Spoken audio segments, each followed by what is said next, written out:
Hello, I'm Jonathan Ochoa, and this is Daily Catholic Contemplations for the Family Warrior.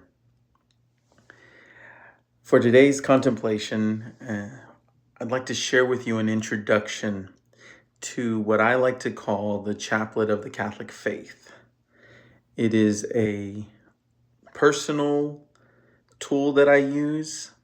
It is not official Catholic teaching, but it is intended to support the practice of Catholicism, especially the practice of Catholic virtues and fruits that the Lord calls us to be, to love as He loves. And so I want to tell you about this, the reason why I substitute these words and how it helps me connect, and how the Lord helps me adjust my path to be more in line with Him through praying these mysteries and fruits of the Rosary. So, with that said, in the Rosary, a personal practice that I enjoy doing is to substitute the phrase lack of the mystery and the fruit whenever I say words like trespass or forgive us our sin. And so it works out like this. When I'm praying the joyful mystery of the Annunciation, I'm going to take the phrase, forgive us our trespasses as we forgive those who lack trespasses forgive us our trespasses as we forgive those who trespass against us. What I'm going to do with that is I'm going to say, forgive us our lack of joy and humility as we forgive those who lack joy and humility with us. Because the fruit of the Annunciation is humility. Not only do you have Mother Mary, who is the model of humility for us, creation, but you also have God, who is the perfection of humility, just as He's the perfection of all the virtues. So what we can see is in the Annunciation, the Creator is asking permission from His creation. And this is such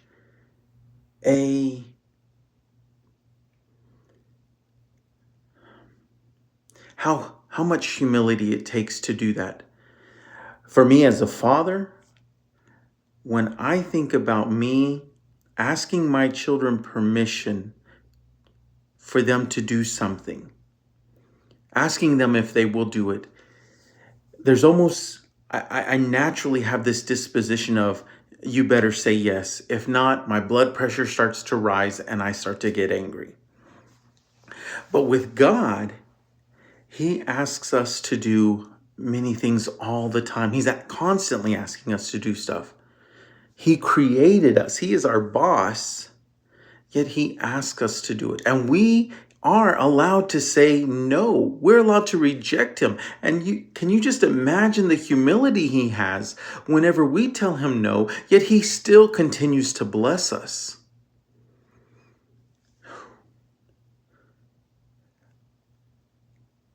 And so I start to learn from that. I start to say, you know what, God, I see You're humble with me.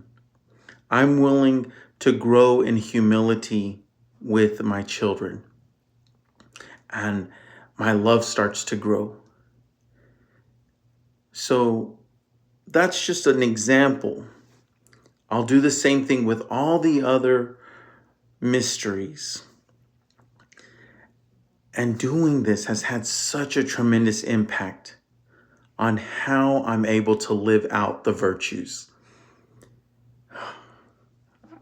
I mean, I just look forward to sharing with you so much more and walking through with you. and growing even more as I pray this rosary. Just off the top, I can't help but think about joy in poverty. When we look at the nativity, we're taught that the fruit of the nativity is poverty, and it's a joyful mystery. So, poverty that's full of joy. This one used to eat at me, as you know, being human.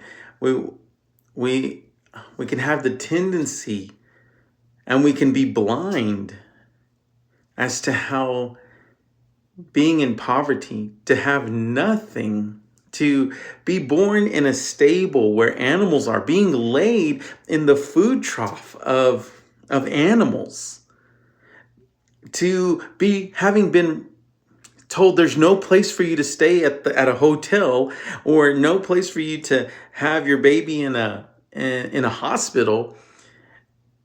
Yet this family was filled with complete joy that night amidst this intense poverty. And why?